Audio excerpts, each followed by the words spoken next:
بسم اللہ الرحمن الرحیم۔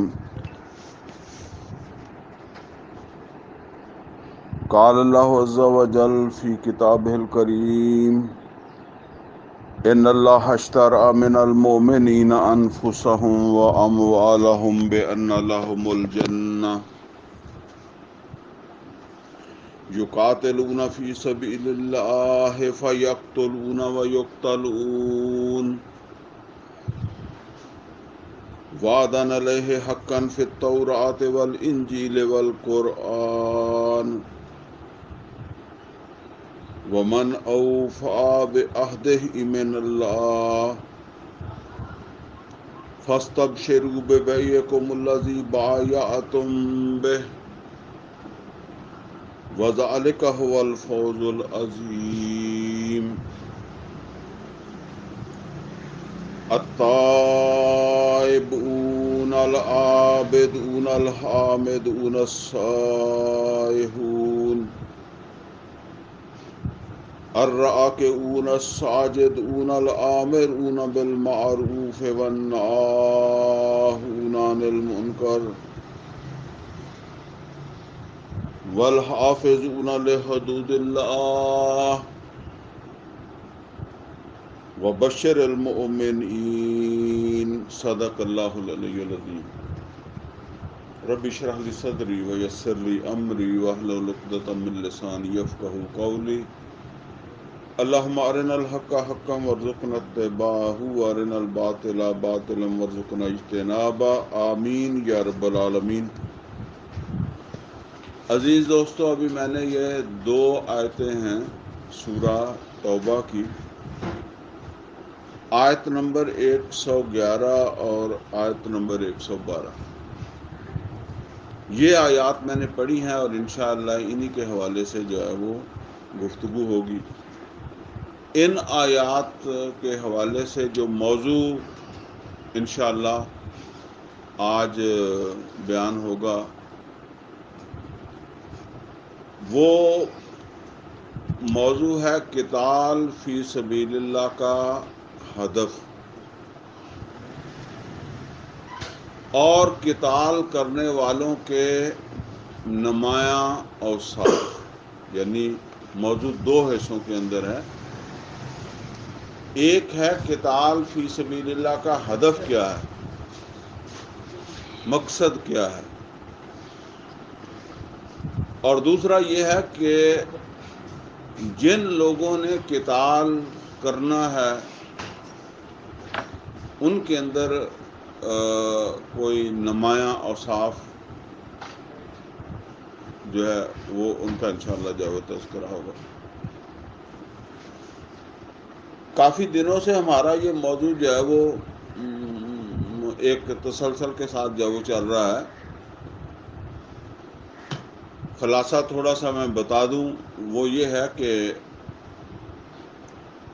دین اسلام جو ہے یہ ایک مکمل نظام زندگی ہے۔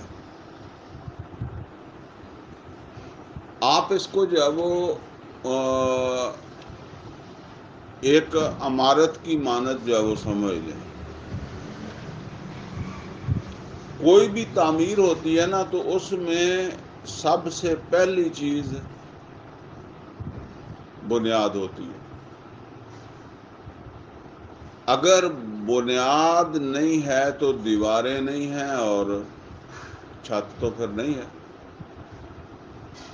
اور یہ بھی آپ سمجھتے ہیں کہ بنیاد سب سے نیچے اور چھت سب سے اوپر ہوتی ہے۔ نبی کریم صلی اللہ علیہ وسلم نے اسلام کی بھی ایک بنیاد جو ہے وہ بھی ہمیں سمجھائی ہے کہ اسلام کی بھی ایک بنیاد ہے۔ نبی صلی اللہ علیہ وسلم نے فرمایا بنی الاسلام علی 5 شہادت اللہ الہ الا اللہ وان محمدا عبدہ ورسولہ واقام الصلاۃ وایتاء الزکوٰۃ وصوم رمضان وحج البیت من استطاع الیہ سبیلا، یہ جسے ہم ارکان اسلام کہتے ہیں۔ یہ بنیاد ہے. میں جو زور دے کر بنیاد کہہ رہا ہوں نا، وہ اس لیے کہ عام طور پر اگر ہم اپنے بارے میں غور کریں، اپنے معاشرے میں غور کریں، تو اس بنیاد سے بھی ہم محروم ہیں.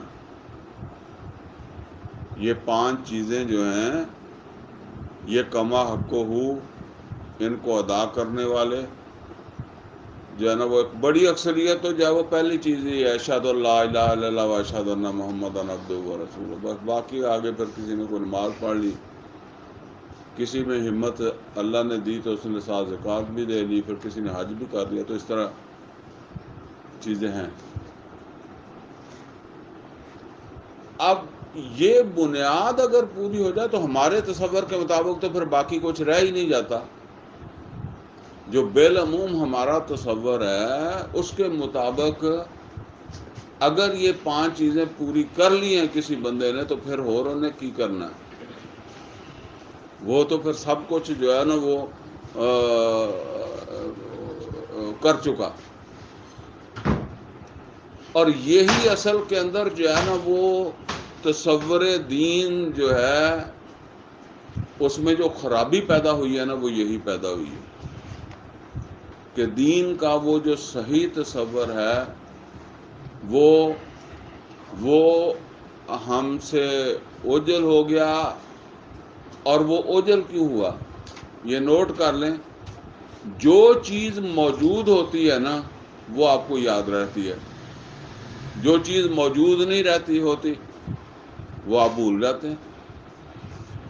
اب مسجدیں آپ کو نظر آتی ہیں، نماز 5 وقت اذان ہوتی ہے، لوگ آتے جاتے ہیں، ٹھیک ہے نا. تو اسی طریقے سے ہر سال آپ قربانی دیتے ہیں، اور جنہوں نے کبھی نماز نہیں پڑھی ہوتی انہیں بھی قربانی کا شوق ہوتا ہے. کئی وہ بھی قربانی کرتے ہیں جو نماز نہیں پڑھتے. تو حج بھی ہو رہا ہے، چلے ہاں کوئی کرتا ہے نہیں کرتا ہے، لیکن جو ہے نا وہ ہوتا ہے اور خبریں پہنچتی ہیں سارا کچھ. لیکن وہ چھت جسے میں کہہ رہا ہوں یا بنیاد سے اوپر کی جو تعمیر ہے وہ ہم نے دیکھی نہیں ہے. لہذا ہم آہستہ آہستہ ہمارے وہ تصور سے ہی جو ہے نا وہ نکل گئی ہے، الا ماشاء اللہ. اور دوسری بات یہ سمجھ لیں کہ جب آپ کا ٹارگٹ بڑا ہو تو اب جو اس ٹارگٹ کو اچیو کرنے کا آپ کا انداز ہے نا وہ اور ہوگا. اگر ٹارگٹ محدود ہو، پھر ٹارگٹ بھی محدود ہو گیا نا ہمارا. سارے مسئلے آپ دیکھ لیں گے نماز میں ہیں اور جنازے میں ہیں، کوئی مسجد کے مسئلے ہوں گے، کوئی روزے کا مسئلہ ہوگا، کوئی منٹ آگے کھولنے کا، منٹ بعد کھولنے کا، ٹھیک ہے. بس اس سے آگے تو مسئلہ ہے ہی کوئی نہیں. اور میں نے پہلے بھی شاید پچھلی مرتبہ بھی یہ عرض کیا تھا کہ یہ سمجھ لیں یہ چیزیں وہ ہیں جن کا تعلق ہماری ذات سے ہے. نماز، روزہ، یہ فرائض ہیں، ان کو ادا کرنا ہے، اور یہ بنیاد ہیں، اور بنیاد کی اہمیت آپ سمجھتے ہیں. لیکن جو آدمی جو ہے وہ بنیاد کو تعمیر سمجھ لے، گھر سمجھنے لگ جائے. کئی دفعہ پلاٹ جو ہے وہ خرید کر آدمی اپنا قبضہ ظاہر کرتا ہے، یہ تو قبضہ ہے، یہ 5 چیزیں جو ہیں یہ تو بنیاد ہے. اس کو مکان کوئی نہیں کہتا. وہ جو بنیادیں آپ نے تھوڑی تھوڑی بنا دی ہیں نا، اس کو کوئی بلڈنگ نہیں کہتا، کوئی مکان نہیں کہتا. تو اسی طریقے سے جو ہے نا وہ یہ اس کا تعلق ہماری ذات سے ہے، اس کا نفع نقصان ہمارے لیے ہے، کسی دوسرے کو اس کا کوئی نفع نقصان نہیں ہے۔ دوسرے لوگوں کو جو اسلام کا کوئی نفع ہوگا یا ان کو پسند ناپسند، نقصان تو نہیں لیکن آپ بہرحال نفع نقصان اس کو اکٹھا ہی کہہ لیں، وہ اس سے اوپر جو اسلام کا ایک تصور ہے نا اس کا ہوگا۔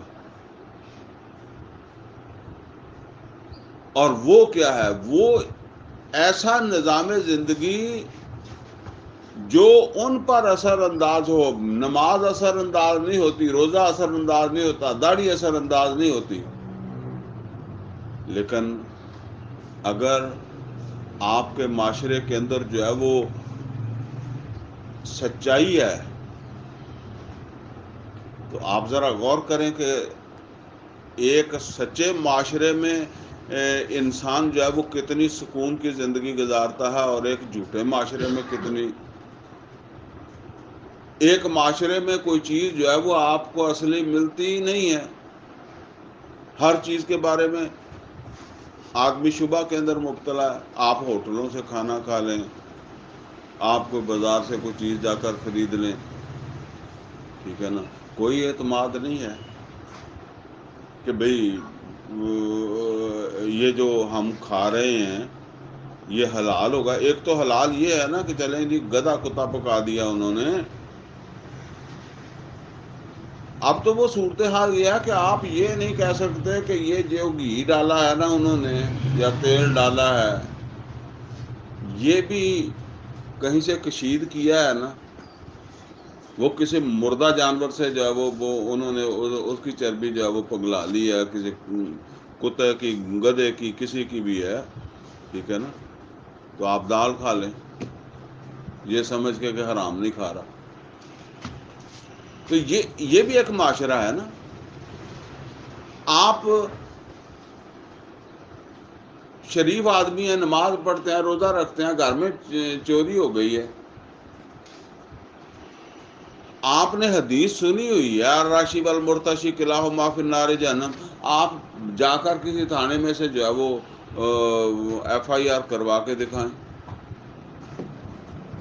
آپ کو چور کا پتہ ہو تو آپ پکڑوا کر دکھائیں بغیر رشوت کے۔ 2 مرلہ زمین آپ لے لیں تو اس کی رجسٹری کروا کے جو ہے وہ دکھائیں آپ بغیر رشوت کے۔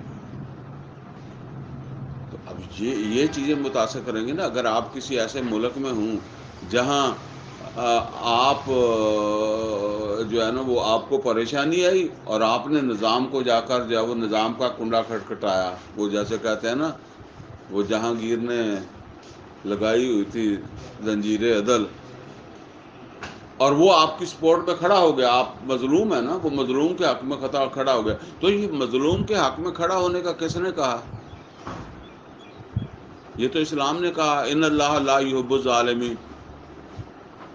ہم تو سمجھے تھے نماز ہی ہے، روزہ ہی ہے، اور کھڑے ہم ظالم کے ساتھ ہو جاتے ہیں اور ظالم کو برداشت بھی کرتے ہیں، معاشرے کے اندر ظالم کو، ظلم کو برداشت بھی کرتے ہیں، ٹھیک ہے نا؟ تو یہ سمجھ لیں یہ چیزیں ہیں جن کا تعلق جو ہے نا یہ اسلام کا تقاضا ہے، دین کا تقاضا ہے، اللہ کا حکم ہے، محمد رسول اللہ صلی اللہ علیہ وسلم کا عمل ہے۔ لیکن جو دوسری انسانیت ہے نا ان کو اگر کوئی چیز متاثر کرے گی تو وہ یہ متاثر کرے گا، یہ نظام متاثر کرے گا۔ یہ لوگوں کو غلط فہمی ہے کہ وہ ہم اگر سارے ہی نمازی ہو جائیں گے تو دنیا ساری مسلمان ہو جائے گی، ہم سارے داڑیاں رکھ لیں گے تو پتہ نہیں لوگ سارے حج کرنے لگ جائیں گے تو لوگ جو ہے وہ کرنے لگ جائیں گے، سارے ہی حافظ بن جائیں، کچھ فرق نہیں پڑتا، بس آپ کی اپنی ذات کے لیے ہے، آپ کو ثواب ملے گا جو کچھ بھی ملے گا۔ تو یہ سمجھ لیں جی یہ بنیاد ہے، یہ 5 چیزیں ہیں، شہادت لا الہ الا اللہ وان محمد عبدہ ورسولہ واقام الصلاۃ وایتاء الزکوٰۃ وصوم رمضان وحج البیت من استطاع الیہ سبیلا۔ چھت ہے وہ عادلانہ نظام، سورہ الحدید میں فرمایا لقد ارسلنا رسلنا بالبینات وانزلنا معهم الکتاب والمیزان لیقوم الناس بالقسط. اور یہ نبی صلی اللہ علیہ وسلم کو مکہ میں ہی بتا دیا گیا تھا کہ آپ کی اس جدوجہد کا اینڈ کہاں ہے. سورہ شورا جو ہے وہ مکہ میں نازل ہوئی ہے. اسی میں فرمایا اقیم الدین، دین کو قائم کرو. اور اسی میں فرمایا کہ ان سے کہہ دیں وَأُمِرْتُ لِأَعْدِلَ بَيْنَكُمْ، مجھے حکم دیا گیا تمہارے درمیان عدل قائم کرو. کتنی ہی آیتیں ہیں اللہ عدل کا حکم دیتا ہے. ان اللہ یامر بالعدل، اللہ عدل کا حکم دیتا ہے. تو ایک عادلانہ نظام، یہ نظام چھت ہے. یہ نظام جو ہے نا یہ روکے گا کہ مزدور کو مزدوری ٹائم پر دو. کیوں نہیں دیتے تم؟ نبی صلی اللہ علیہ وسلم نے تو فرما دیا نا کہ مزدور کو مزدوری پسینہ خشک ہونے سے پہلے دو. لیکن جو نہیں دیتا اس کو نمازی کیا کرے گا، حاجی کیا کرے گا، لمبی داڑھی والا کیا کرے گا؟ آپ ذرا دیکھیں نا کتنے بڑے علماء پڑے ہوئے ہیں، کتنی بڑی بڑی داڑیاں اور کتنا بڑے بڑے مدرسوں کے.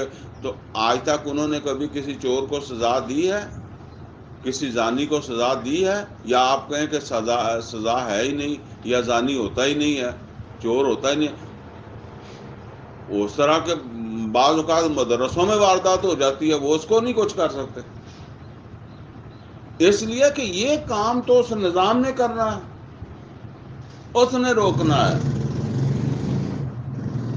اس نے تحفظ دینا ہے وہاں کے رہنے والوں کو. اور میں عرض کیا کرتا ہوں کہ آپ دیکھیں ذرا، ہم یورپ یا امریکہ وغیرہ کے اندر جو ہے وہ ترجیح کیوں دیتے ہیں کہ ہمیں وہاں کی رہائش مل جائے، ہمارا کوئی چانس بن جائے. چلے ہم نہیں، ہاں اسی تو ہم ساڈے ماڑے مقدر اولاد ہی کوئی نکل جائے. اور جو چلے جاتے ہیں وہ واپس کیوں نہیں آتے؟ حالانکہ میں آپ کو بتا دوں ان کی اولادیں رول جاتی ہیں. رولنے سے مراد یہ نہیں ہے کھاتی پیتی ہیں، اچھا عیاشی کرتی ہیں، لیکن وہ دینی اعتبار سے اکثر ضائع ہو جاتی ہیں. وہ ایک آدھ نسل تو کوشش کرتے ہیں، اب تو یہاں کے حالات ہی نہیں رہے کوشش والے، لیکن بہرحال وہ ایک دو نسل تک کوشش ہوتی ہے. پھر کوشش آدمی کیسے کر سکتا ہے؟ وہ وہاں ہی پیدا ہوئے ہیں، وہاں کے ماحول کے اندر جو ہے وہ چلے جاتے ہیں. لیکن کیوں ضائع کر لیتا ہے ایک یہاں پیدا ہونے والا؟ کیوں ضائع کر لیتا ہے؟ صرف امن کی زندگی کے لیے، سکون کی زندگی کے لیے. اسے کو وہاں جا کر بڑے بڑے عہدے نہیں ملتے. آپ یہ کہیں جی وہاں جا کر وہ منسٹر لگ جاتے ہیں جو پاکستان سے جاتے ہیں، وہاں جا کر جو ہے وہ کوئی ممبر پارلیمنٹ بن جاتا ہے. نہیں، اتنے صفائیاں کر دیا، کوئی ٹیکسی چلانا ہے، کوئی مزدوری کرتا، دیہڑی کرتا. جس کو یہاں شرم آتی ہے نا کوئی کام کرتے ہوئے، وہاں جا کر وہ کرتا ہے. ٹھیک ہے نا؟ اور بس اس لیے کہ اس کو اس کام پر وہاں کوئی بے عزت نہیں کرے گا. وہ جو جس کو یہاں کمینہ سمجھا جاتا ہے نا، کمی سمجھا جاتا ہے، اس کو وہاں برابر کا انسان سمجھا جاتا ہے، برابر کی اس کی عزت ہے. بس اسی وجہ سے ہر آدمی عزت چاہتا ہے، وہ جانا چاہتا ہے. تو یہ ہے جی اس کی جو ہے وہ ہدف جو پیچھے ہم نے پڑھا تھا نا کہ یہ جدوجہد جو مکہ کے اندر جو ہے وہ شروع ہوئی تھی، بڑے سارے مسائل سے گزر کر جو ہے وہ اب یہ مدینے آ گئی تھی، مدینہ مرکز بن گیا تھا. تو مدینے آنے کے بعد اب اگلے مرحلے میں جنگوں کا آغاز ہونا تھا. اور جنگ کی وہ ساری منصوبہ بندی اگر آپ غور سے سمجھے نا سورہ بقرہ کو، بہت عظیم سورت ہے. تو یہ ایسے سمجھ لیں کہ اللہ تعالیٰ بدر کے کنارے پر لے آیا مسلمانوں کو، اور اس میں وہ آیت نازل ہوئی کہ یہ جنگیں تو اب کرنی پڑیں گی. یہ بھی اسی میں ہے کتب علیکم القتال وہو کرہ لکم. جنگ تمہارے اوپر فرض کر دی گئی ہے تو تمہیں کرنی پڑے گی، اگرچہ تم میں سے لوگوں کو اچھی نہیں لگتی۔ اب وہاں فرمایا وَقَاتِلُوهُمْ حَتَّى لَا تَكُونَ فِتْنَةً وَيَكُونَ الدِّينُ لِلَّهِ، یہ 193 نمبر آیت ہے سورہ بقرہ کی۔ وَقَاتِلُوهُمْ حَتَّى لَا تَكُونَ فِتْنَةً وَيَكُونَ الدِّينُ لِلَّهِ، جنگ کرو یہاں تک کہ لا تکون فتنہ، فتنہ ختم ہو جائے، وَيَكُونَ الدِّينُ لِلَّهِ، دین اللہ کا ہو جائے۔ گویا کہ فتنے کے ختم ہونے کا مطلب ہے دین اللہ کا ہو کر رہ جائے۔ یہاں نوٹ کر لیں کہ عرب کے اندر کتنے دین تھے؟ ایک تو مکہ کے اندر تو مشرقین مکہ کا ایک اپنا تصور دین تھا نا، جو بھی تھا۔ مدینے کے اندر یہودی، وہ تو اہل کتاب بھی تھے، ان کا بھی دین تھا۔ پھر اسی طریقے سے جو ہے نا وہ چھوٹے چھوٹے گروہ اور بھی تھے، ان کے اپنے تصورات تھے۔ اللہ کہہ رہا ہے کہ حتی لا تکون فتنہ، وقاتلوہم حتی لا تکون فتنہ، ان کے ساتھ جنگ کرو یہاں تک کہ فتنہ ختم ہو جائے، وَيَكُونَ الدِّينُ للہ، دین اللہ کا ہو جائے، دین صرف اللہ کا رہ جائے، باقی سب فتنہ ہے، ختم ہو جائے۔ اچھا اب بدر ہو گئی ہے، یہ بدر سے پہلے بتا دیا، فتنے کو ختم کرنے کے لیے دین ہو رہا ہے۔ یہ جو قتال ہو رہا ہے یہ فتنے کو ختم کرنے کے لیے ہو رہا ہے، یہ کوئی مسجد مدرسے کے قبضے کا جھگڑا نہیں ہے، یہ کوئی کسی بریلوی دیوبندی یا اہل حدیث یا شیعہ کا یہ کوئی جھگڑا نہیں ہے۔ وَقَاتِلُوهُمْ حَتَّى لَا تَكُونَ فِتْنَةً وَيَكُونَ الدِّينُ لِلَّهِ۔ اب بدر ہو گئی، بدر میں مسلمان فاتح بھی ہو گئے، لیکن ابھی دین اللہ کا نہیں ہوا۔ جنگ ہو گئی ہے، جنگ میں مسلمان فاتح بھی ہیں، لیکن دین ابھی اللہ کا نہیں ہوا۔ تو آیت دوبارہ اللہ نے نازل کر دی سورہ انفال میں، یہ بقرہ کی آیت تھی، یہ سورہ انفال کی آیت، وہی آیت جو سورہ بقرہ میں نازل کی، لیکن ایک لفظ کے اضافے کے ساتھ۔ فرمایا وَقَاتِلُوهُمْ حَتَّى لَا تَكُونَ فِتْنَةً وَيَكُونَ الدِّينُ كُلُّهُ لِلَّهِ، یہ جو کلہ یہ لفظ اضافہ کر دیا، یعنی ایسا نہ سمجھو کہ جنگ کر کے بس تم نے اللہ کو راضی کر دیا، جی بس اللہ نے کہا تھا جنگ فرض کی ہے، تم نے جنگ کر لی اور جنگ جیت بھی لی، لیکن اللہ کا مطلب کیا ہے جنگ کروانے کا؟ وَيَكُونَ الدِّينُ كُلُّهُ لِلَّهِ، دین کل کا کل اللہ کا ہونا چاہیے۔ پھر بدر ہوئی، بدر کے بعد احد ہوئی، خندق ہوئی، اور بہت ساری جو ہے وہ فتح مکہ ہوئی، تبوک ہوئی، لیکن آپ ذرا غور کریں کہ جب نبی صلی اللہ علیہ وسلم گئے ہیں تو دین کل کا کل اللہ کا ہوا کہ نہیں ہوا؟ عرب میں اب کون سا دین باقی ہے؟ مکہ میں اب کون سا دین ہے؟ مدینہ کے اندر جو وہ کون سا دین ہے؟ یہود کی کیا حیثیت ہے؟ مشرکین کی کیا حیثیت ہے؟ بلکہ مشرکین تو ختم ہو گئے، یہود بھی عرب سے نکل گئے، اور بھی صرف ایک دین رہ گیا، یہ ہے دین جو باقی رہ گیا ہے، وہ ہے اللہ کا دین۔ وَيَكُونَ الدِّينُ كُلُّهُ لِلَّهِ، یہ ہے چھت، یہ ہے وہ بنی الاسلام علی خمس شہادت لا الہ الا اللہ وان محمد عبدہ ورسولہ، یہ تھی بنیاد اور یہ ہے چھت، اسی کا اللہ حکم دیتا ہے ان اللہ یامر بالعدل، کیونکہ یہ دین جو ہے یہ چھت کے بغیر ہی لیے پھر رہے ہو نا، یا نری بنیاد کو سمجھ کے بیٹھے ہوئے، تو یہ چھت ڈالنی ہے۔ یہی وہ موقع ہے جب نبی صلی اللہ علیہ وسلم نے گواہی لی ہے۔ نبی صلی اللہ علیہ وسلم نے مکہ فتح کر کے گواہی نہیں لی، سن 9 میں گواہی نہیں لی، سن 10 میں گواہی لی ہے، اس لیے کہ ابھی تک وہ گورنمنٹ جو ہے نا، وہ جسے کہتے ہیں کہ بغیر کسی شرکت کے ہونی چاہیے نا، اس کی ریٹ کو کوئی چیلنج نہیں ہونا چاہیے. ابھی تک چیلنج مکہ فتح کے بعد بھی چیلنج موجود تھے، لہذا یہ عرصہ سارا جو ہے نا وہ ریٹ کو بحال کیا ہے، اور پھر سن 10 میں جا کر جب وہ شہادت لی ہے. یہ چیزیں ہم پڑھ چکے. یہ ہے جی اصل اس کا ہدف قتال کا.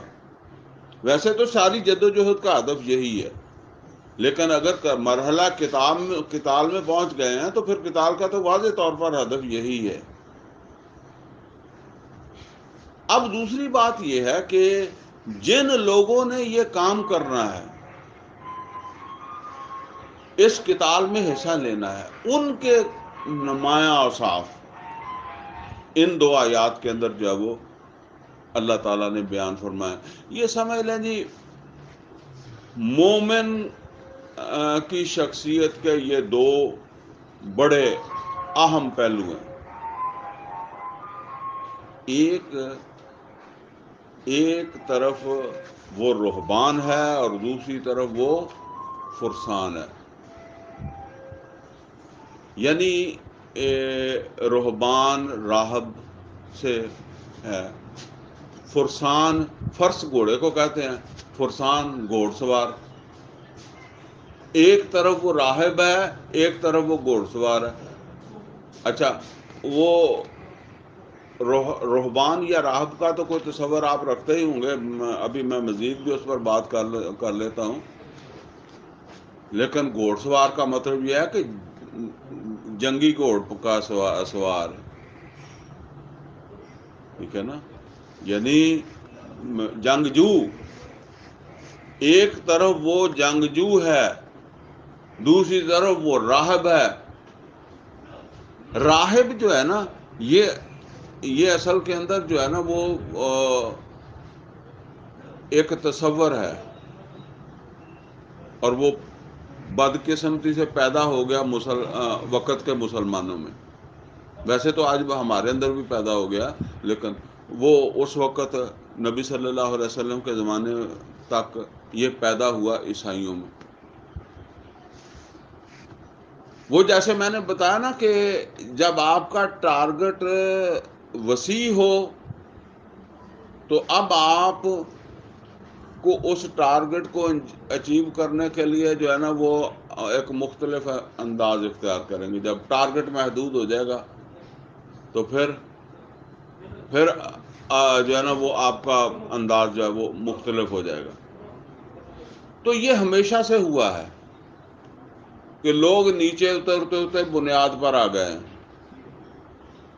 اور بنیاد کو ہی اصل دین سمجھنے لگ گئے.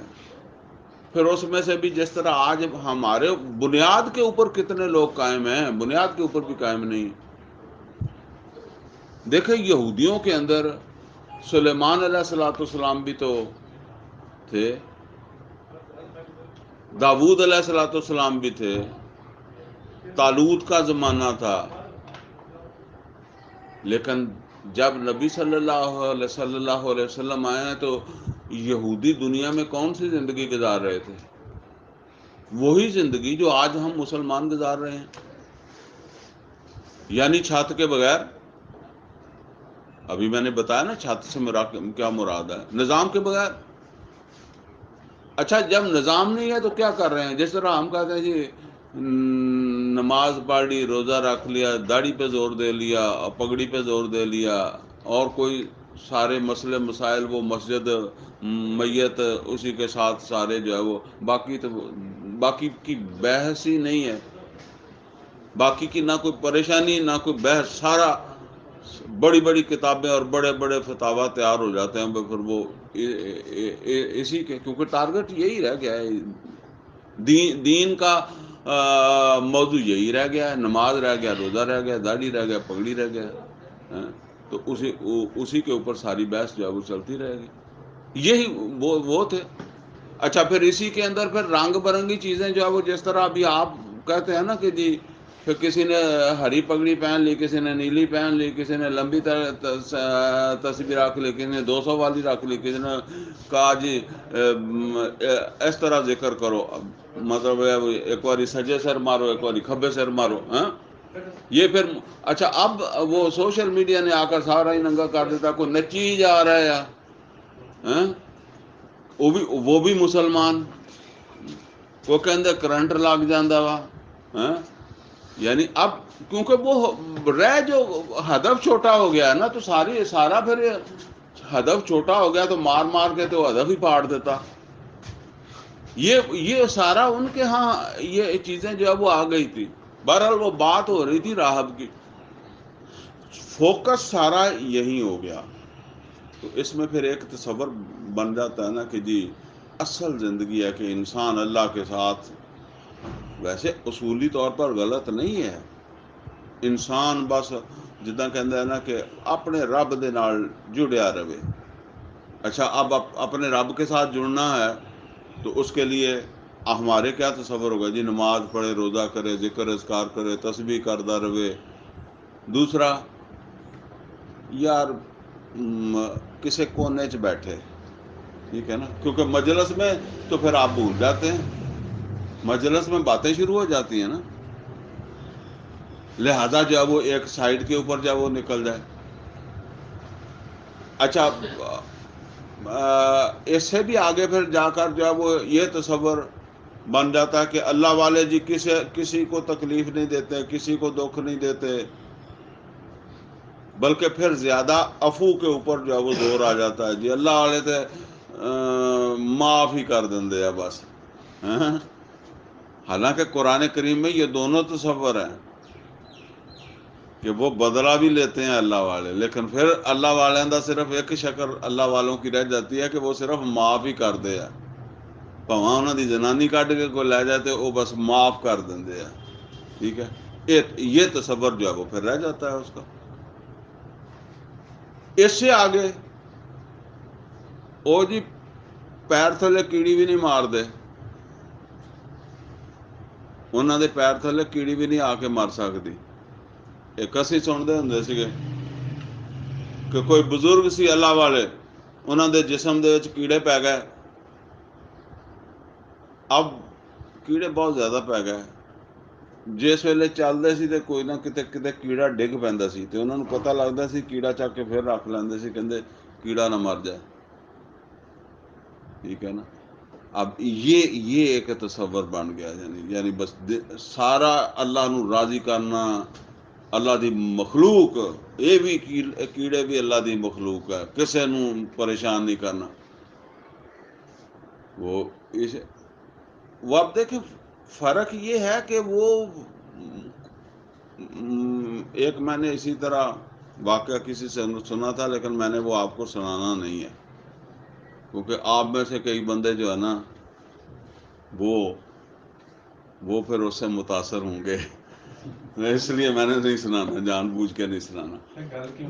نہیں میں تمہیں کٹ کے دس دینا، جو میں سنانا چاہتا ہوں وہ سنا دیتا ہوں نا۔ وہ سلیمان علیہ الصلوۃ والسلام جا رہے تھے لشکر لے کر، آگے وہ جو ہے نا وہ ایک کوئی علاقہ تھا جتنے کیڑیاں دے کو بڑے سارے پاؤں سی، اتنے زیادہ رہندیاں سگیاں۔ وہ جدو جس ویلے دیکھا نا انہوں نے کہ یہ لشکر آ رہا سلیمان دا، تو وہ ایک چونٹی جڑی انہوں دی سردار ہونی ہے، وہ کہنے لگی یا ایھا النملو ادخلوا مساکنکم، اے چونٹیو وڑ جاؤ اپنی کھڈاں چ، گھس جاؤ اپنے بلوں میں، سلیمان اور اس کا لشکر آ رہا ہے، ان کو پتہ بھی نہیں چلے گا، تو اسی پیروں تھلے آ کے رگڑیاں جاؤ گی، ٹھیک ہے نا۔ لیکن وہ ہوں پھر سلیمان تو بھی اگے لنگھن والی گل ہے نا، اتنا زیادہ بندہ جڑا نا پھر جاندہ تھا۔ بہرحال یہ ایک تصور جو ہے نا وہ یہ اس طرح کے تصور پیدا ہوگا جی، اس کو کہتے تھے راہب، یعنی ترک دنیا دوسرے لفظوں میں، ٹھیک ہے نا۔ ویسے تو اس طرح کی چیزیں ہمارے اندر پیدا ہو گئی ہیں۔ اچھا پہاڑ پہ چڑھ جاؤ جی، جنگل کی طرف جاؤ، نکل جاؤ جی، اس کو کہتے تھے راہب۔ یہ مجاہد نہیں ہو سکتا، یہ نوٹ کر لیں۔ ایک حد تک جو ہے نا وہ راہب ہے، لیکن اگر اس سے آگے نکل گیا تو پھر وہ مجاہد نہیں ہو سکتا۔ اسی لیے نبی صلی اللہ علیہ وسلم نے کیا فرمایا؟ نبی صلی اللہ علیہ وسلم نے فرمایا لا رہبانیت فی الاسلام ولا سیاحہ، دونوں بات، اسلام کے اندر نہ رہبانیت ہے نہ سیاحت ہے۔ سیاحت کیا ہے؟ کہتے ہیں نہیں سیاح گئے، اصل میں یہ وہ راہب جو ہے وہ نکل جاتے تھے نا جنگل میں یا کسی پہاڑ کے اوپر چڑھ جاتے تھے، تو وہ اسی سے پھر یہ تصور جو ہے نا وہ بن گیا کہ جی اس کو سیاحت کا لفظ جو ہے وہ استعمال ہونے لگ گیا۔ تو نبی صلی اللہ علیہ وسلم نے فرمایا لا رہبانیت فی الاسلام ولا سیاح، اسلام کے اندر نہ رہبانیت ہے نہ سیاحت ہے، لیکن دونوں چیزیں جو ہیں وہ کیا فرمایا؟ فرمایا رہبانیت امتی رباط فی نحور العدو، میری امت کی رہبانیت دشمن کے آگے ڈٹ جانا ہے۔ اب دشمن کے آگے ڈٹنا ہے تو مطلب رہبانیت کا مطلب کیا ہے؟ سب ترک دنیا۔ تو ظاہر بات ہے جو دشمن کے آگے ڈٹ رہا ہے تو وہ ترک دنیا کر ہی رہا ہے نا، کہ ظاہر دشمن کے آگے پھر نتیجہ تو آپ کو پتہ ہی نا، یقاتلون فی سبیل اللہ فیقتلون ویقتلون، تو قتل بھی ہو سکتے ہیں دشمن کے سامنے۔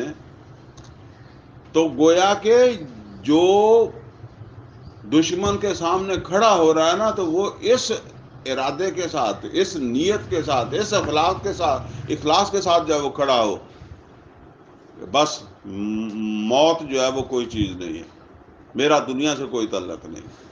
فرمایا میری امت کی رہبانیت یہ ہے، جس کو شوق ہو نا وہ پہاڑ پر نہ چڑھے، وہ جنگل کی طرف نہ جائے، وہ جہاد کرے، دشمن کے سامنے ڈٹ کر کھڑا ہو، قتال کرے۔ اسی طریقے سے یہاں تو رہبانیت کی بات تھی، دوسری حدیث کے اندر فرمایا اِنَّ سیاحت امتی، بے شک میری امت کی سیاحت کیا ہے؟ الجہاد فی سبیل اللہ، میری امت کی سیاحت جہاد فی سبیل اللہ۔ تو یہ ایک چیز ہے جی، یہ رہبانیت، ٹھیک ہے نا۔ لیکن میں نے آپ سے یہ عرض کیا تھا کہ مومن کے اندر دو صفتیں ہیں، ایک وہ رہبان ہے، یعنی ایک چیز جو ہے نا یا ایک اس کے کردار کے اندر یہ وصف ہے، لیکن کس طرح کا وصف ہے وہ میں ابھی اس کا ذکر کروں گا۔ یہ تو میں نے دوسری امتوں یا مسلمانوں کے بھی کچھ سمجھ لیں کہ اعتدال سے ہٹے ہوئے لوگ جو ہیں ان کی مثالیں آپ کو دی ہیں نا۔ اچھا فرسان کا کیا تصور تھا؟ فوجی، لڑاکو، انڈیا والے کہتے ہیں لڑاکو۔ اب وہ لڑاکو کا تصور یہی ہے کہ وہ فرسان نہیں ہو سکتا، ٹھیک ہے نا۔ آج ہمارے بھی نہیں ایسا ہوتا، لیکن اسی طرح ہی تھا بھئی۔ ایک طرف راہب ہے، وہ تو پاؤں کے نیچے چونٹی نہیں مارتا، جسم میں پڑا ہوا کیڑا نہیں مرنے دیتا، اس کا بھی وہ احساس رکھتا ہے۔ اور دوسری طرف کیا ہے؟ ایک فوجی ہے، اسے کسی کو قتل کرنے کے میں کوئی دریغ نہیں ہے۔ یہ ابھی ایسی رپورٹیں آئی ہیں، حیرت ہوتی ہے، اتنی پڑھی لکھی قوم، یعنی ایسے لوگ ہیں بلا وجہ انہوں نے افغانستان میں انسانوں کو قتل کیا بلا وجہ۔ اور بلکہ میں نے جہاں تک پڑھا ہے یا جو میرے علم میں یہ بات آئی ہے کہ جو نئے فوجی آتے تھے نا ان کو پکڑ کر بندے دیتے تھے کہ ان کو مارو، تاکہ بندے نے بندہ نہ مارے ہوئے تھے، مارنا بڑا اوکھا ہو جاتا۔ ان کو ٹریننگ کرواتے تھے، ایدا ہی کراں جو تینوں مینوں پھاڑ لیا نا، تو لا کے وہ جو پرانے فوجی تھے وہ نئے آنے والوں کو ٹریننگ کرواتے تھے، وہ تھے بندے مارو تاکہ تہاڈا وہ چاکا لوے، ٹھیک ہے نا۔ اب یہ ہے ایک وہ بھائی وہ جڑا پھر لڑاکو ہے وہ لڑاکو ہے، جڑا راہب ہے وہ راہب ہے، دونوں اپنی اپنی جگہ تھے۔ یہ جب نبی صلی اللہ علیہ وسلم نے جو تربیت کی تھی نا، عمر فاروق رضی اللہ تعالیٰ عنہ کے زمانے کی بات ہے، مسلمان فوجیں بڑی آگے تک جا رہی تھی. تو ایرانی جو تھے نا، انہوں نے اپنے کچھ جاسوس بھیجے. وہ اسی لیے بھیجے کہ مسلمانوں کا جو نظام تربیت ہے اس کو جو ہے وہ دیکھ کر آئیں کہ یہ کیسے لوگ ہیں جن کو شکست نہیں ہو رہی. تو وہ جو انہوں نے رپورٹ دی ہے نا، اس میں یہ دونوں لفظ آئے ہیں. وہ انہوں نے کہا کہ ہم رہبان باللیل و فرسان بالنہار. یہ عام فوجی نہیں ہیں، نہ عام راہب ہیں. یہ رات کو راہب ہوتے ہیں، دن کو یہ فرسان ہوتے ہیں، فوجی ہوتے ہیں، مجاہد ہوتے ہیں. دن کو لڑاکو ہوتے ہیں، رات کو راہب ہوتے ہیں. اچھا، یہ رات کو کیا ہوتے ہیں؟ اب دیکھیں، وہ جو فوجیں تھیں وہ دن میں لڑتی تھی، اور رات کو پھر کوئی ناچ گانا، فنکشن، اسی طریقے سے جب وہ اور کوئی شرابیں چل رہی ہیں، ٹھیک ہے نا. جنگ ریفریشمنٹ چاہیے نا، دن بھر لڑے. اچھا، یہ تھا. اب نبی صلی اللہ علیہ وسلم کی تربیت کا نتیجہ کیا تھا؟ اچھا، لڑائی ہوتی تھی صرف دن. اس کی وجہ یہ ہے کہ جب شناخت ختم ہو گئی تو لڑائی کیسے کریں گے؟ تلوار سے لڑنا ہے نا، تیر سے لڑنا، اپنا ہی بندہ مار بیٹھو گے. لہذا جنگوں کے بھی اصول ہوتے ہیں نا کہ جی صبح جب آدمی کی شناخت ہونے لگ جائے تو پھر جنگ شروع ہوگی، اور شام کو جب سورج مدھم پڑ جائے اور وہ شناخت ختم ہو رہی ہو تو جنگ بند کر دی جائے گی. لہذا اب رات کو کیا کرنا ہے؟ انہوں نے تو جو کرنا تھا وہ میں نے آپ کو بتا دیا کہ اب رات کو انہوں نے عیاشی کرنی ہے، وہ دن دا سارا تھکیواں اتارنا ہے. لیکن مسلمان کیا کرتے تھے؟ مسلمان رات کو، وہ دن میں رہبان تھے، رات کو فرسان تھے. وہی مسلوں پر کھڑے ہو جاتے تھے، وہی اللہ کے آگے روتے تھے. اگر اس جنگ میں کوئی غلطی ہو گئی ہے، وہ تو غلطی تو کسی جگہ، اگر نماز پڑھ دیں ہو جاتی ہے تو پھر جنگ کیوں نہیں ہو سکتی؟ وہ ایک صحابی تھے نا، اسامہ رضی اللہ تعالیٰ عنہ، جنہوں نے ایک آدمی کو قتل کر دیا تھا، جس کا قتل پر نبی صلی اللہ علیہ وسلم نے ان کی سرزنش بھی کی تھی کہ تو اس کو کیوں قتل کیا؟ تو ہو گیا نا جنگ میں. اب یہ راتوں کو مسلوں پر کھڑے ہیں، استغفار کرتے ہیں، معافیاں مانگتے ہیں، توبہ کرتے ہیں، اللہ کو یاد کرتے ہیں، قرآن پڑھتے ہیں. یہ تصور. اچھا، روتے ہیں تو مسلح تر کر دیتے ہیں. یہ ہے راہب. ایک تو وہ راہب ہے نا، نکل گئے، نہیں وہ نہیں. اور یہ عین میدان جنگ کے اندر راہبوں کا نقشہ ہے رات کا. ہم رہبان باللیل، وہ رات کو راہبوں کا کردار ان کا ہوتا ہے. وہ فرسان بالنہار، دن کے وقت وہ شاہ سوار، لڑاکو، جنگی، جیسے کہتے ہیں جی بے رحم قسم کی لڑائی لڑنے والے. یہ دو چیزیں جو ہے نا، یہ مومن کے اندر جو ہے وہ اسلام نے یا نبی صلی اللہ علیہ وسلم نے پیدا فرمائی. اچھا، یہ دونوں چیزیں جو ہے نا، ان کا ذکر سورہ انفال کے اندر آیا. سورہ انفال جو ہے، نوٹ کر لیں، سورہ انفال جو ہے وہ جنگ بدر کے بعد نازل ہوئی ہے. بڑی جنگ بدر ہی ہے، ٹھیک ہے نا. اس کے اوپر تبصرہ، بڑی تفصیل کے ساتھ تبصرہ ہے، اور اس میں یہ مومنوں کے دونوں کردار اللہ نے دکھائے. اچھا، سورہ انفال کی آیت نمبر 2 اور 4 جو ہے نا، اس کو سمجھ لیں. فرمایا انما المؤمنون اذا ذکر اللہ وجلت قلوبہم، بے شک مومن تو وہ ہیں جن کے سامنے جب اللہ کا ذکر آتا ہے، اللہ کی بات آتی ہے، واجلت قلوبہم، ان کے دل جو ہے وہ ڈر جاتے ہیں. یہ ڈر جانے کا مطلب کیا ہے؟ ایک تو یہ ہے نا کہ جی سانپ سے ڈر گیا، چور سے ڈر گیا. ایک ہم کہتے ہیں جی باپ سے ڈر گیا، مطلب فرما بردار بچے ہیں نا، باپ کا احترام کرنے والے.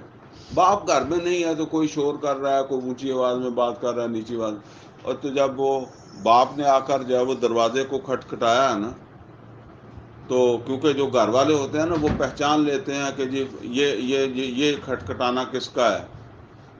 تو وہ کھٹکھٹانے سے ہی ان کو جب یہ اندازہ ہوا کہ ہمارے ابو جی آ رہے ہیں، ہمارا باپ آ رہا ہے، اب ایک احساس ان کے اندر پیدا ہوا نا، اور اس احساس نے ان کی گفتگو یا ان کا انداز جو ہے نا اس کو متاثر کیا. اب اسی سے سمجھ لیں کہ اللہ کا کیا مقام ہے. وہ جب اللہ کا کلام پڑھتے ہیں، اللہ کی بات سنتے ہیں، تو ان کے اوپر جو اثر مرتب ہوتا ہے، جو تقوی ان کے اندر پیدا ہوتا ہے، وہی ڈر ہے. فرمایا انما المؤمنون الذین اذا ذکر اللہ وجلت قلوبہم واذا تلیت علیہم آیاتہ زادتہم ایمانا. اور جب ان کے سامنے اللہ کی آیات پڑھی جائیں، زادتہم ایمانا وعلی ربہم یتوکلون، ان کا ایمان جو ہے وہ اور بڑھ جاتا ہے اور ان میں اور توکل پیدا ہو جاتا ہے.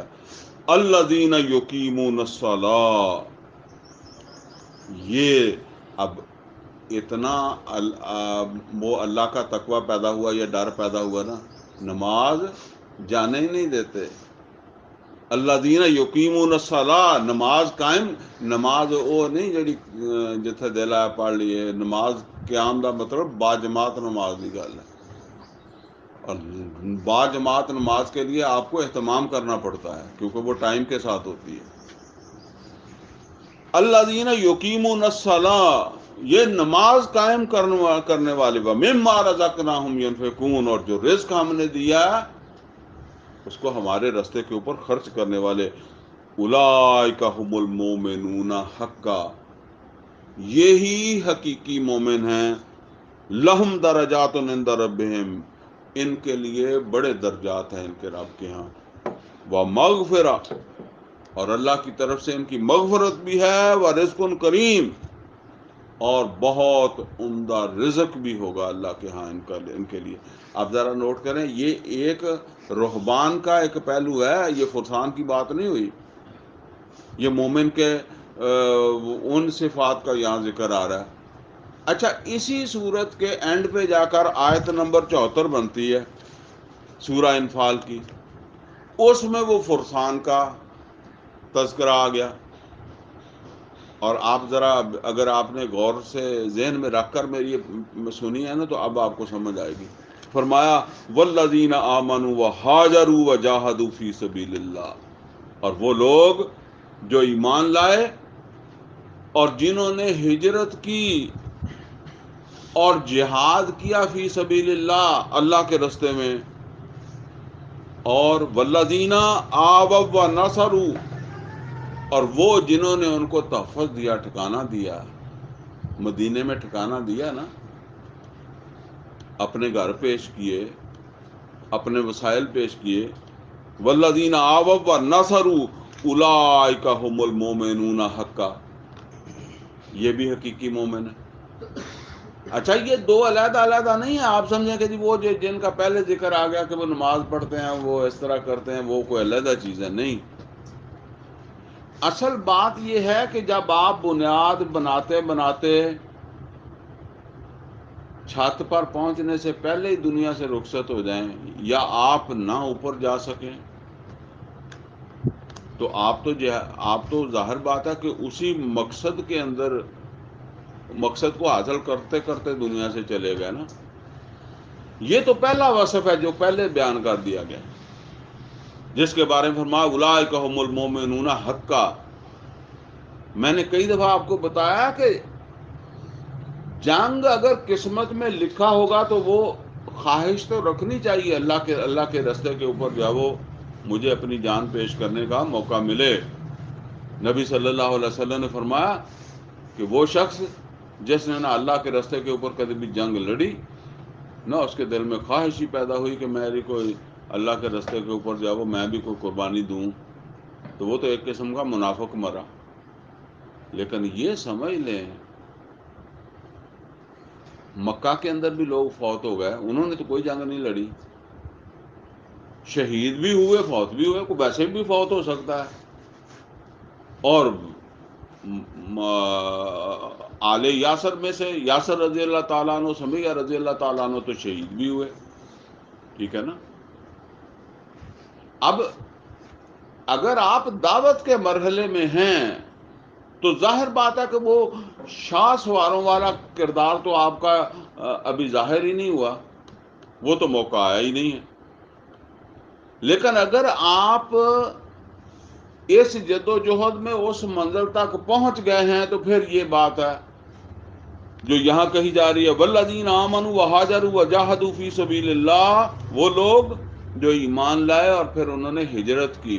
اب دیکھیں یہاں ایمان کے بعد سیدھی بات ہجرت پر آ گئی ہے، درمیان سے نمازاں وہ پہلے ذکر ہو گیا، نمازاں تو پڑھ دے ہی سکے، ٹھیک ہے نا، وہ پیچھے آ گئی ہے بات کہ انہوں نے نماز پڑھی اور انہوں نے اللہ کے راستے پہ رزق کیا، خرچ کیا، اولئک هم المؤمنون حقا۔ اب یہاں اس کی ضرورت نہیں ہے، یہاں اگلا مرحلہ ہے، والذین آمنوا وہاجروا وجاہدوا فی سبیل اللہ والذین آووا ونصروا، اور وہ جنہوں نے ان کو ٹھکانہ دیا، ان کی مدد کی، اولئک هم المؤمنون حقا، یہ بھی حقیقی مومن ہیں، لہم مغفرہ، ان کی بھی مغفرت ہے، ورزق کریم، اب دیکھیں وہی الفاظ آ گئے، مغفرت بھی ہے اور عمدہ روزی بھی ہے ان کی۔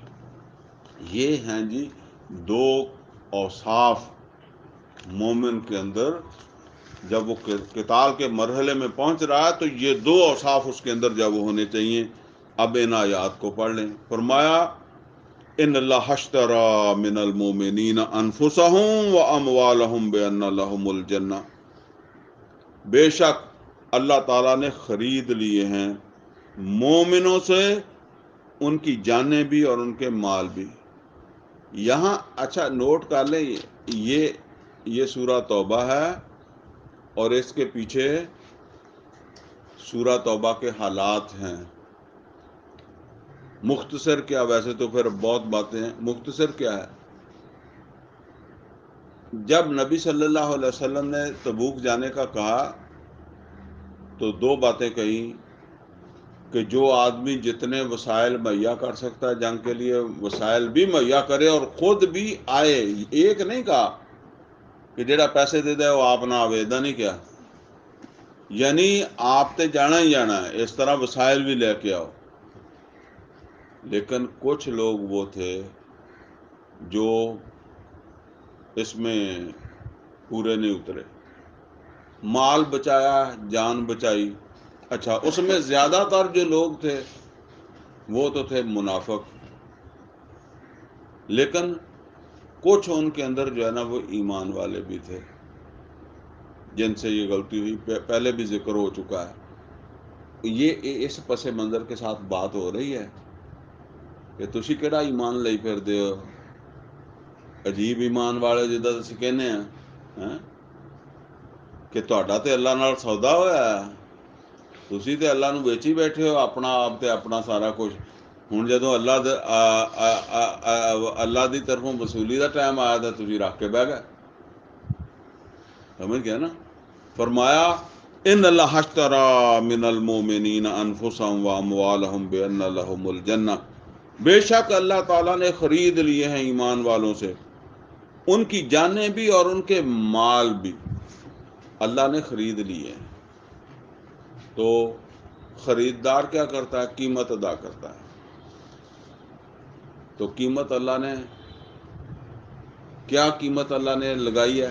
بِأَنَّ لَهُمُ الْجَنَّةَ، اللہ ان کو جنت دے گا، تمہارے مال اور تمہاری جان کی قیمت اللہ تمہیں جنت کی شکل میں دے گا۔ اچھا جنت کے نام پر ایک بات تو سمجھ لیں کہ سودا ادھاری ہے، نقد نہیں ہے، کیونکہ مرنے کے بعد ہی جنت ملے گی، اور مال ایسے دینا، ایسے ہینڈ اوور کرنا، اس کے لیے یقین بھی بہت زیادہ چاہیے۔ ورنہ تو وہی بات ہوتی ہے کہ آدمی کہتا جی نقد لے لو جڑے 4 ملتے ہیں، پھر پتہ نہیں ادھار دا کی ہوندا ہے، ٹھیک ہے نا۔ تو یہ بات واضح ہے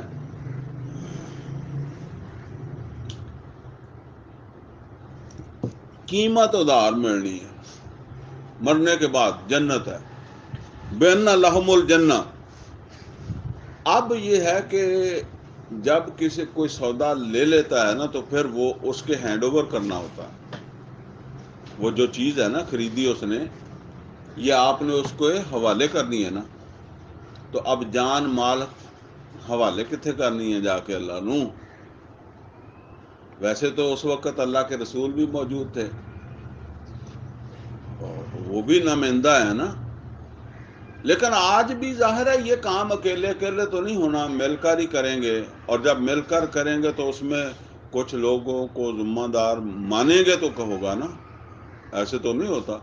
ایک گھر نہیں چلتا ذمہ دار تو بغیر، ایک سکول نہیں چلتا ذمہ دار تو بغیر، تو ایڈا وڈا کام کداں بغیر اس میں۔ بہرحال کچھ لوگوں کو ذمہ داریاں تو ذمہ دار بنایا جائے گا، بنیں گے، تسلیم کیا جائے گا کچھ لوگوں کو، جی یہ ہیں ہم، یہ ہیں ہمارے رہبر رہنما، ٹھیک ہے نا، تو وہ بھی ذریعہ ہو سکتے ہیں۔ لیکن جگہ کون سی ہے؟ فرمایا یقاتلون فی سبیل اللہ فیقتلون و یقتلون، جنہوں نے سودا کر لیا ہے نا اور ان کا دل جم گیا ہے اس ادھار سودے پر، یعنی ایک تو وہ ہے نا کہ جس نے سودا کر لیا پر ہن ادھار تو ڈردا، کہندا یار جے میں دے دیتا تو پھر جے کو پیسے نہ لبے تو پھر فرمایا جن کے دل میں اعتماد پیدا ہو گیا ہے نا تو وہ اللہ کو، خریدار کو اپنی جانیں اور اپنے مال سپرد کرتے ہیں۔ کہاں کرتے ہیں؟ میدان جنگ میں۔ فرمایا یقاتلون فی سبیل اللہ فیقتلون و یقتلون، تو وہ جنگیں کرتے ہیں اللہ تعالیٰ کے رستے پہ، قتل کرتے بھی ہیں اور قتل ہوتے بھی ہیں۔ یہ بات بھی ساتھ ہی بتا دی ہے، ورنہ یہی نہ سمجھو کہ جی بس قتل کرتے ہی ہیں۔ وہاں پیش کرنے جاتے ہیں جب جنگ ہوتی ہے، جان مال لے کر حاضر ہو جاتے ہیں۔ یہ بات سمجھ لیں، نبی صلی اللہ علیہ وسلم کے زمانے میں تو پھر ہوتا بھی تو ایسا تھا نا کہ گھوڑا بھی آپ کا ہی ہے، تلوار بھی آپ کی ہے، تو اوپر آپ ہی بیٹھے ہوئے ہیں، جان بھی حاضر ہے، مال بھی حاضر ہے۔ اسی لیے وہ فرمایا نا کہ بہترین شہید پھر کون سا ہے؟ جس کا مال بھی گیا اور جس کی جان بھی گئی، جس کا گھوڑا بھی مارا گیا اور خود بھی مارا گیا، اللہ کے راستے میں شہید ہو گیا۔ تو یہ تو فرمایا کہ وہ اب یہ علیحدہ بات ہے کہ میں ہینڈ اوور کرنے کے لیے چلا گیا، اللہ نے واپس کر دیتا بھی اگلی باری تیرے کو لواں گے، چاہے تو پھر آ جاؤں، پھر جب سداں گے پھر آمی ہجے موڑ اینو چار اینو چارا چورا پٹھا پا گھوڑے نو جو بھی ہے، یا اج پھر ٹر، تو وہ غازی بن کے آ گیا اور جو شہید ہو گیا بس ٹھیک ہے، اس نے ہینڈ اوور کر دیا، لے کے چلا گیا۔ یقاتلون فی سبیل اللہ ویقتلون ویقتلون۔ اب وہ جیسے میں نے بتایا نا کہ ادھار پہ دغدغہ ہوتا ہے دل میں، دل جو ہے نا اوپر نیچے ہوتا ہے کہ بھائی پتہ نہیں قیمت ملے گی نہیں ملے گی، مکر ہی جاوے۔ یا فرمایا وعدن علیہ حقا فی التوراۃ والانجیل والقرآن، یہ وعدہ ہے سچا اللہ کا جس کو اللہ تعالیٰ نے بیان کر دیا فی التوراۃ والانجیل والقرآن۔ تورات والوں کو بھی کہہ دیا تھا کہ اگر یہ جان مال میرے راستے پہ دو گے، لگاؤ گے تو تمہارے لیے جنت ہے۔ انجیل والوں کو بھی ہم نے کہا تھا، اور اب ہم نے تم کو، قرآن والوں تم کو بھی کہہ دیا، محمد رسول اللہ صلی اللہ علیہ وسلم کے امتیوں تم کو بھی کہہ دیا، وَمَنْ أَوْفَى بِعَهْدِهِ مِنَ اللَّهِ۔ تمہارا دل کیوں ڈرتا ہے؟ محمد رسول اللہ صلی اللہ علیہ وسلم نے کہا تھا جان مال لے کر آؤ، تو اسی پیچھے کیوں بیٹھے رہ گئے؟ یہ دراصل منافقوں کو نہیں، وہ جو ایمان والوں سے کوئی ہوگی نا ان کو پوچھا جا رہا ہے کہ کیوں بیٹھے رہ گئے؟ کیا سوچتے رہ گئے؟ جبکہ سودا تو ہو گیا تھا تمہارا، کیوں نہیں گئے ہینڈ اوور کرنے؟ فرمایا ومن اوفا بعہدہ من اللہ، اللہ سے زیادہ اپنے وعدے کا جو ہے وہ کوئی وفا کرنے والا ہے؟ تمہیں یہ ڈر تھا کہ پتہ نہیں جو مال دے دیں گے تو قیمت ملے گی یا نہیں ملے گی، تو تمہیں کوئی اللہ کے بارے میں شک ہے؟ فاستبشروا ببیعکم الذی بایعتم بہ، لہذا خوشیاں مناؤ اس سودے پر جو تم نے اللہ کے ساتھ کر لیا نا۔ اچھا خوشی کون مناتا ہے؟ جو فائدے میں رہے۔ مثال کے طور پر میں نے چیز بیچی ہے، چیز میری تھوڑی مولدی سی، میں نے زیادہ مہنگی بیچ لی ہے، تو میں خوشی مناؤں گا نا۔ آپ تو مہنگی لے گئے، آپ نے کیا خوشی منانی ہے؟ اچھا میری چیز جو ہے وہ مہنگی تھی، تو آپ نے آ کر کوئی باتیں مجھے ایسی سنائی کہ میں نے چکر آ گیا اور میں ادھی قیمتیں دے بیٹھا۔ ہن خوشی کون منائے گا؟ ہن تو اسی مناؤ گے، میں تو نہیں منانے لگا۔ اللہ فرما رہا ہے کہ تم خوشیاں مناؤ، تمہارے جان اور تمہاری مال اتنی ویلیو کا نہیں تھا جتنی میں نے لگا دی ہے، جتنی قیمت میں نے لگا دی ہے اس پر تمہیں خوش ہونا چاہیے۔ تہاڈا دا لگ گیا جداں کہندے، تو یہ لٹ لیا اللہ نو، یہ معمولی ہے، کچھ نہیں ہے جو تمہیں دینا پڑ رہا، اور جو تمہیں قیمت ملنی ہے وہ بہت زیادہ ہے۔ فرمایا فاستبشروا ببیعکم الذی بایعتم بہ وذلک ھو الفوز العظیم، یہ بہت بڑی کامیابی ہے۔ اگر تم نے یہ کام کر لیا، مال دے کے قیمت تک پہنچ گیا تو بہت بڑی کامیابی ہے۔ اب یہ تو وہ فرسان والا ایک کردار تھا نا، جو یہاں اگلی کیا التائبون، یہ وہ لوگ ہیں جو بار بار توبہ کرنے والے، بار بار پلٹنے والے۔ وہ میں نے بتایا تھا نا کہ جنگ میں بھی غلطیاں ہوتی ہیں، سینیریاں نمازاں چیتے نہیں ہوتی ہیں، جنگ چ بھی غلطیاں ہوتی ہیں۔ رات کو توبہ کرنے والے، اللہ کی طرف رجوع کرنے والے۔ اب ہوں تو خیر دن رات ہی ہوندی ہے، تو وہ تو مطلب ہر وقت ہی نبی صلی اللہ علیہ وسلم فرمایا میں 100 بار توبہ کرتا ہوں، 70 بار توبہ کرتا ہوں۔ اسی تے وہ کدی 7 باری بھی نہیں دیہڑی چ کیتی ہونی، وہ مطلب نماز منہ سے کچھ عادت بنی ہے، نماز تو بعد کہہ دے گا تو استغفر اللہ کو ایک دو باری کہہ دیتا، لیکن شعوری طور پر آدمی جو ہے نا وہ کہ جی میں اللہ سے معافی مانگ رہا ہوں، ٹھیک ہے نا۔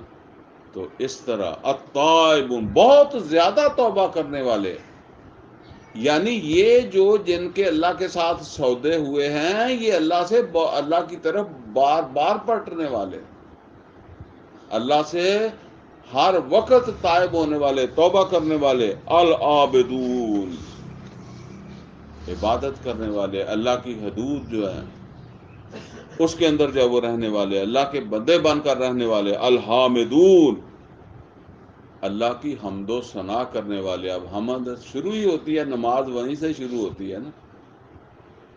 السائحون، سیاحت کرنے والے، وہ میں پہلے ذکر ہو چکا ہے، اب دوبارہ بات کرنے کی ضرورت نہیں ہے۔ یعنی کون سی سیاحت؟ اللہ کے رستے پہ جان لے کر حاضر ہونے والے۔ الراکعون، اور پھر رکوع کرنے والے، الساجدون، سجدوں میں پڑے رہنے والے، الآمرون بالمعروف والناہون عن المنکر، معروف کا حکم دینے والے، منکرات سے روکنے والے، والحافظون لحدود اللہ، اور اللہ کی حدود کے اوپر چوکی دار بن کر کھڑے ہو جانے والے، محافظ بن کر کھڑے ہو جانے والے۔ اب اللہ کی حدود کے اوپر چوکی دار تو سارے پاسے ٹوٹی جا رہی ہیں، ہر طرف اللہ کی حدود ٹوٹ رہی ہیں نا، تو ہم کیا کر رہے ہیں؟